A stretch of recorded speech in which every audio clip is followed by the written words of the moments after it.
এই জানো, আমাকে আর মশাই কামড়াবে না। কেন? মশাই কামড়াবে না কেন তোমাকে বলবো? হ্যাঁ, তুমি আবার তুমি ওটা করো না। আমাকে মশাই কামড়াবে না সেই ব্যবস্থা আমি করে রেখেছি। কি ব্যবস্থা?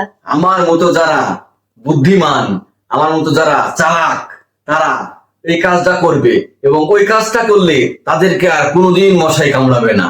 তাই নাকি? হ্যাঁ, তাহলে একটু বলো, আমিও করব। তুমিও করবা?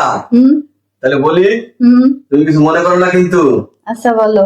আচ্ছা বলি এবার তাহলে। হ্যাঁ, হুম আমাকে যেন মশাই না কামড়াতে পারে। আমি তো খুব চালাক মানুষ, আমি মেলা বুদ্ধিমান, তো সেই জন্য কি করেছি জানো? কি? ওই যে মানুষ ঘরের কোনায় ফিস, ফিস, ফিস করে মারে না, ওই একটা কৌটা কিনছি। হ্যাঁ, কিনি, খাইছি, অর্ধেকটা খেয়ে ফেলেছি, একেবারে খেয়েছি, আর মশাই আমাকে কামড়াবে না। ঠিক আছে, এখন ধরো আমাকে আমার প্লমের গুঁড়া দিয়ে এর সেন্ট বের হবে, মশা আমার কাছে আর আসবে না। ঠিক আছে না বুদ্ধি?